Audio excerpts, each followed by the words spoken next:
different slice of reality.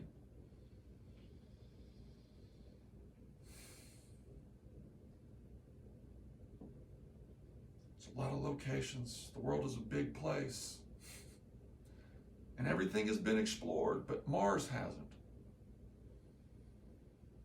A lot of the ocean hasn't been explored.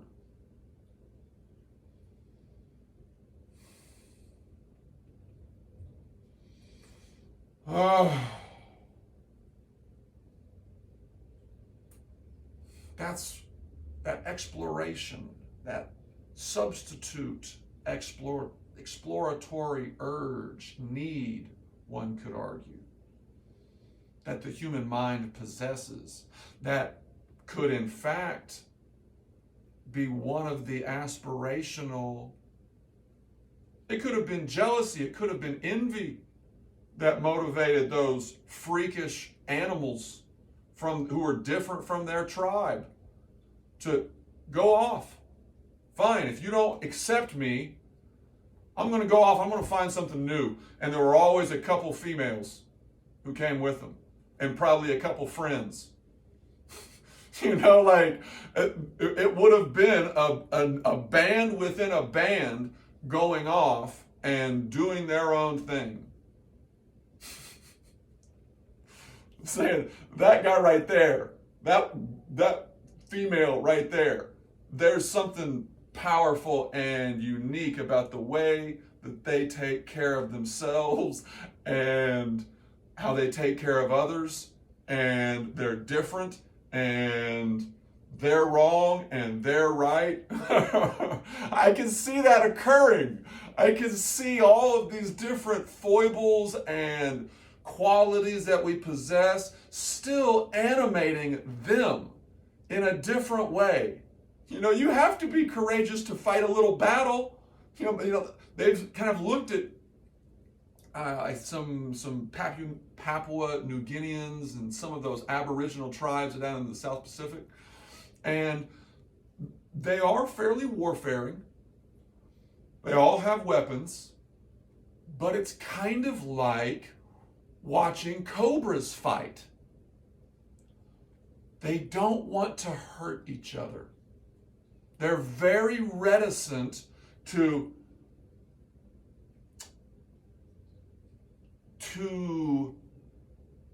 lethally injure each other.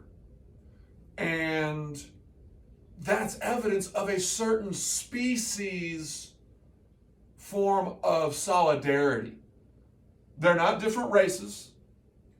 They share the same resources. And that's not to say that people won't get killed. That is definitely a possibility. But those situations are few and far between. And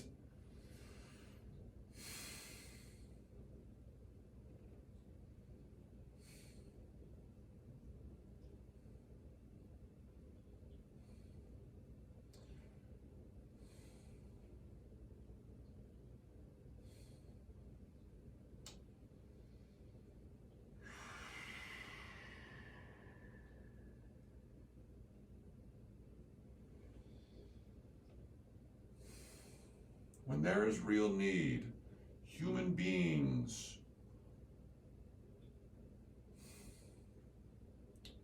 will come together in an amazingly united way. I hope it doesn't come to being like the movie Independence Day, which is when Will Smith plays a character that's in the military. He's a fighter pilot in the military. And there's this alien that is, some alien civilization has taken over the earth. They've positioned themselves over like the main cities, and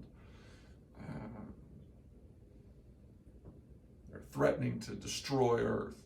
And the human beings, they discover how to take care of this, and it's a triumphant movie, right?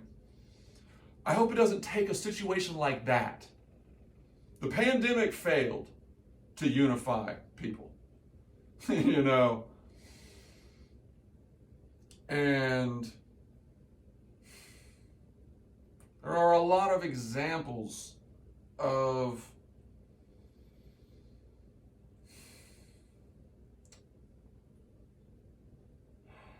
common experiences that divide education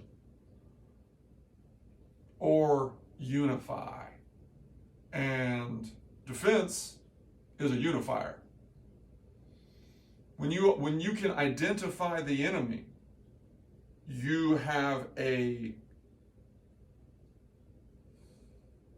much easier experience of achieving neurological clarity. Your visual cortex is satisfied because it's so stark. The religious difference, the interpretation of this idea, racial differences.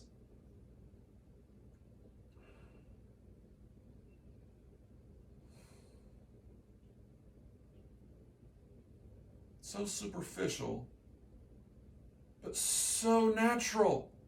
All of our knowledge, all of our tragedy, all of our triumphs need to be understood and seen in a scientific way. If you're not looking at human history in a scientific way, you will feel shame. You won't feel a sense of pride. You won't feel a sense of transcendent suffering, transcendent insight, transcendent genius that has continued to be inspired by us, by the future. For them, they were doing something for all of humanity.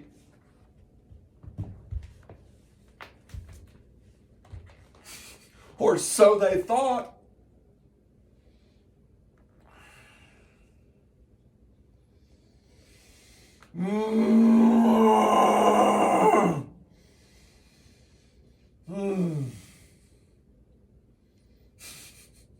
It's like I'm at the gym, but I don't have to squeeze the barbell.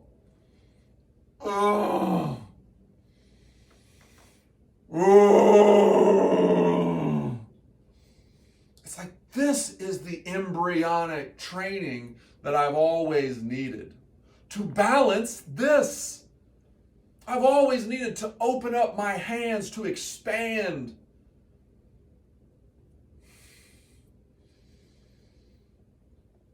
To challenge these extremes in such a way that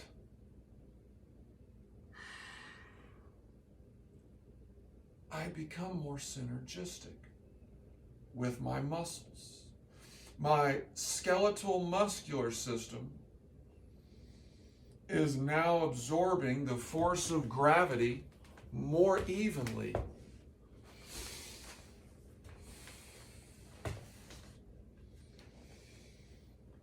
You see that continuum as I'm coming down here to alter the angle of the camera. I'm following these engineering-like curves with as much of my body as possible. I'm trying to move up and down these lines and these columns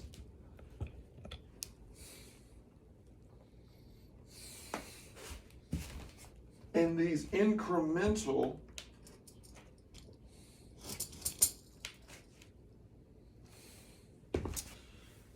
meridians in the slowest, most methodically strategic fashion, such that my body is constantly in balance or in line.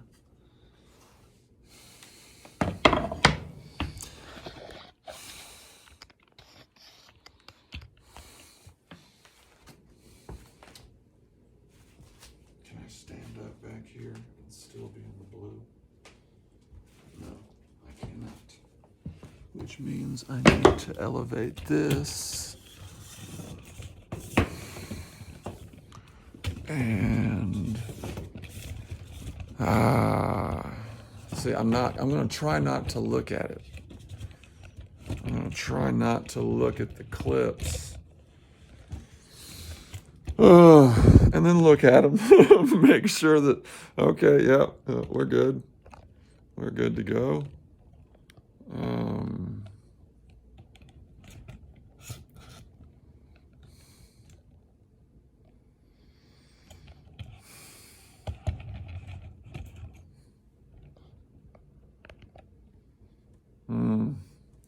Shit.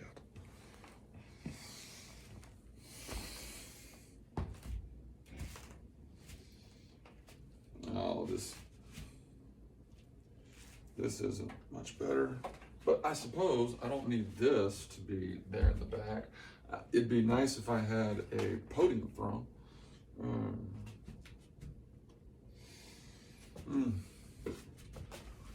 Now, there's always going to be a time when you have to do something, or you revert back to your natural, your default system of moving, and that's okay. See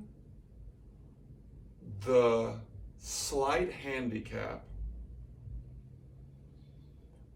and then handicap that way on the other side for just one movement or for a comparable amount of time.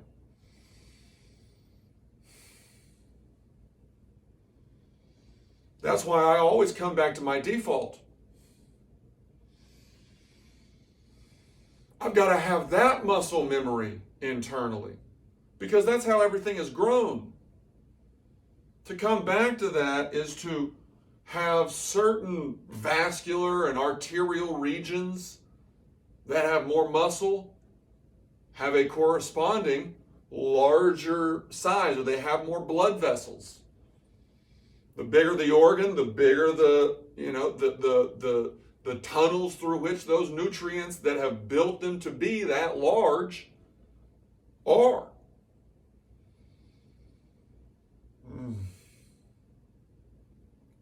Okay. Asymmetry. Height. I need to be selling these to schools. I need to be teaching entire schools how to use these and how to integrate these into their lives. That's what I need to be doing.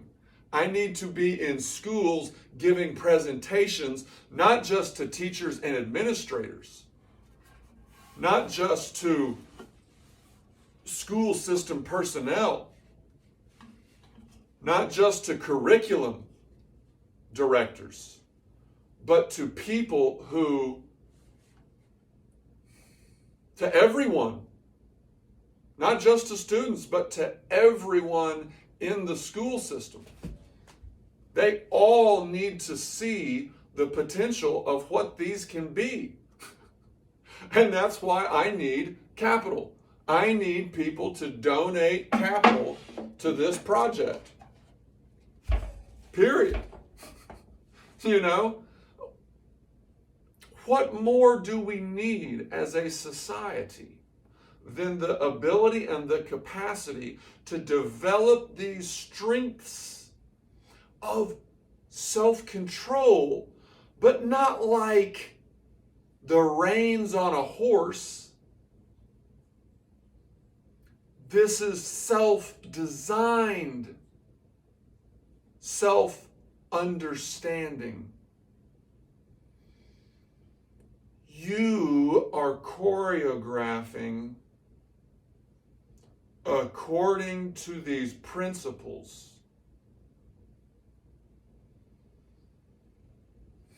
of opposites.